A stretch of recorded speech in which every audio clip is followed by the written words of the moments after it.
What is the new moon and why do we check in on the new moon?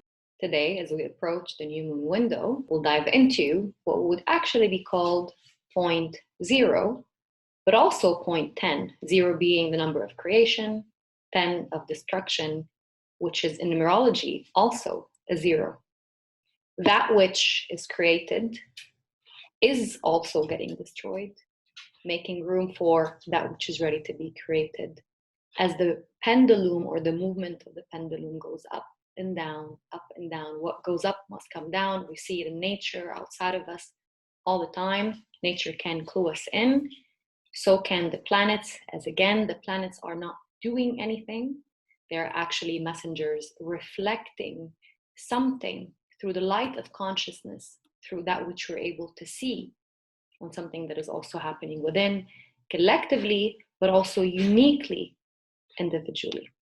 So a new moon and a dark moon is one and the same. It's actually when the moon is behind the sun. So one is not able to see the light of the moon, thinking that the moon didn't show up, whereas it's very much there, going through what is called an underworld initiation. And an underworld initiation really is all about regeneration.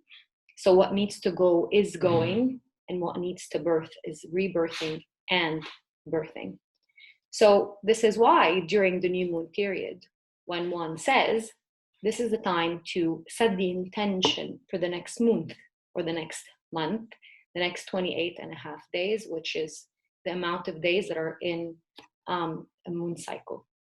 So as we plant the seed of intention, we actually plant it during the new moon in that place of death and rebirth, in that place of life force energy generation that happens through shedding and birthing. So what about a new moon that is now in the first sign of the zodiac, Aries, which is the starter, the initiator, joy, spring, and really the one who is absolutely dedicated to their own noble mission?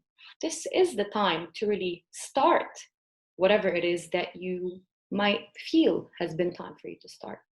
If not in an action mode, maybe in the being mode.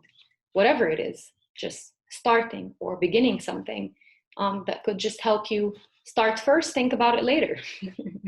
These energies can definitely help when it comes to Aries and the new moon in Aries, but also really seeing that which is ready to be composted, that stands in the way of you being your own noble mission, that stands in the way of you being your own warrior, that stands in the way of you just allowing yourself to start anyway. Here's a quick brief on the new moon with Aries. A beautiful space that can help you seed the intention or find words for the intention could be the question, what is my noble mission? And if you can't have an answer, that's okay. You can just say, if I were to have a noble mission that I can be absolutely dedicated towards, what would it be?